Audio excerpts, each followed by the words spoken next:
La tienne. En tout cas, Emma, on est ravis de vous rencontrer, vraiment, vraiment. C'est réciproque. Chin. Cheese.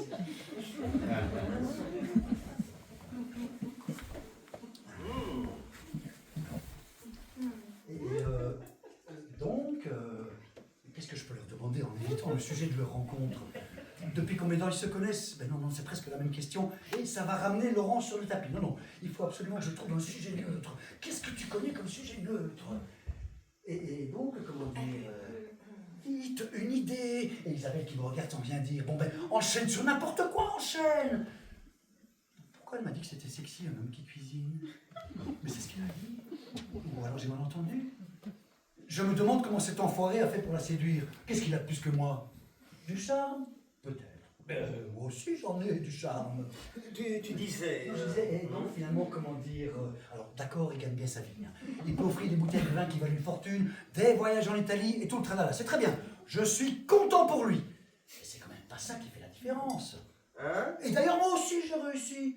Je roule pas sur l'or, bon, mais c'est uniquement parce que j'ai fait d'autres choix. L'argent n'a jamais été une priorité pour moi. Désolé d'avoir des principes, hein. Ben, tu allais dire quelque chose. Non, je disais donc finalement, comment dire...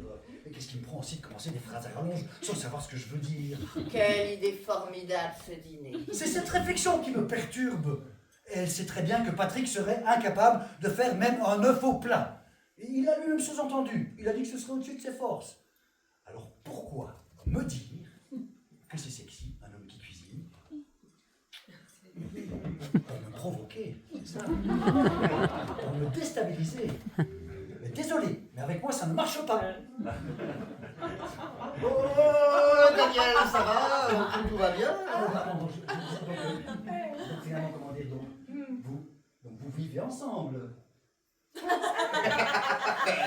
Oui. Même si on est encore dans une organisation un peu provisoire. Comment ça, provisoire? Voilà, bien joué, tu le relances, la discussion va repartir toute seule. Écoute, j'ai loué un appartement, mais c'était dans la précipitation. Enfin, tu connais la situation, j'ai pas eu beaucoup de temps pour me retourner. Mais à partir de maintenant, on va chercher quelque chose de plus agréable, quelque chose d'un peu plus grand. On a justement visité un appartement cet après-midi. Ah oui, un appartement vraiment exceptionnel dans le même quartier. Formidable. Cher, hein, mais exceptionnel. Pas si cher que ça, Patrick, pour ce que c'est. Enfin, il y a une terrasse surréaliste au 6e étage. On pourra faire des fêtes de folie. Des fêtes de folie, rien que ça. On y voit la Tour Eiffel, le Sacré-Cœur. Vraiment, une terrasse comme ça à Paris, c'est juste sublime. Et c'est pour cette fille que Patrick a quitté Laurence. J'ai du mal à y croire. Écoute, vous viendrez. On organisera peut-être pas des fêtes de folie, hein, mais pourquoi pas un bon dîner. Oh oui, très bonne idée. La prochaine fois, c'est nous qui vous invitons. Enfin, si Patrick se met à la cuisine entre-temps.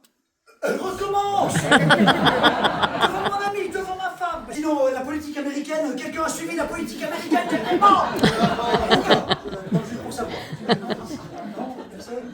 Moi, je trouve que les médias en font un peu trop. Hein. Au bout d'un moment, ça devient fatigant. Hein. Non?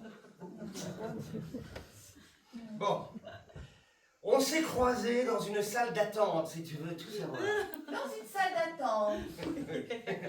On avait le même gastro, alors, on avait tous les deux le ventre noué. Enfin, Isabelle, on avait chacun un petit problème. Ah oui. Je dois admettre que c'est pas la situation idéale pour une rencontre. Hein. Je confirme, hein, je le revois encore plié en deux, courant aux toilettes toutes les 3 minutes.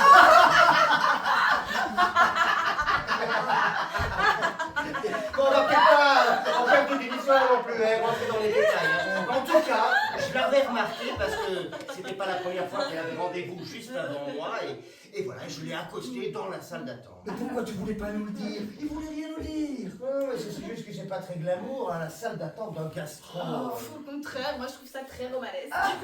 Mon Patrick est génial avec ça. Quand il me regarde comme ça, c'est pas contagieux, hein. Et je suis guéri. Qu'est-ce que t'avais? Rien de visible. Et pourtant, j'ai fait des scanners, des radios, on trouvait jamais rien. J'ai souffert pendant des mois, la douleur me réveillait parfois la nuit. À ce point-là? Oui, ben, quand j'avais peur que je fasse quelque chose de grave. Puis, aucun médecin ne pouvait me dire ce que j'avais. Puis un jour, j'ai rencontré Emma. Et j'ai décidé de mettre de l'ordre dans ma vie. Tu veux dire en quittant Laurence? Non, en décidant de vivre la vie que j'avais envie de vivre tout bêtement. Ça n'a pas été facile, mais je me suis libéré d'un fardeau, tu peux pas imaginer. Quelque chose qui pesait sur ma poitrine depuis des années. Et depuis, je suis guéri et je n'ai plus aucune douleur. Oui, c'est ça, il nous prend vraiment pour des idiots, hein. C'est très romanesque. Et Daniel qui gobe tout, évidemment. C'est dingue! Bon, si on passait à table. Ah, très bonne idée. On laisse la verre ici? Oui, sauf si vous voulez continuer au champagne. Non, je vais m'arrêter là. Super. C'est par là? Oui. En tout cas, c'est vrai, elle est ravissante, cette robe. Ah, vous aimez? Oh, beaucoup. Et vous êtes magnifique dedans. Elle doit pas être donnée. C'était psychologique en fait, ton mal de ventre, c'est ça que tu veux dire? Ah, exactement. Sauf que je ne le savais pas. En même temps, si tu l'avais su, tu serais allé voir un psy, pas un gastro, et tu n'aurais pas rencontré Emma. C'est juste. Comme quoi, la vie est mystérieuse. Hein. Elle est mystérieuse, mais il y a une chose que je sais maintenant. C'est qu'il ne faut jamais vivre contre soi. Les garçons, vous attendent. Oui, on arrive! Contre soi, tu veux dire? En se mentant à soi-même. Ça me fait penser que moi aussi, j'ai parfois des douleurs à l'estomac. J'ai toujours une fragilité de ce côté-là. Je devrais peut-être surveiller tout ça de plus près. Puis, on y va. Oui, on y va. Allons-y. Éventuellement, tu me filerais l'adresse de ton gastro?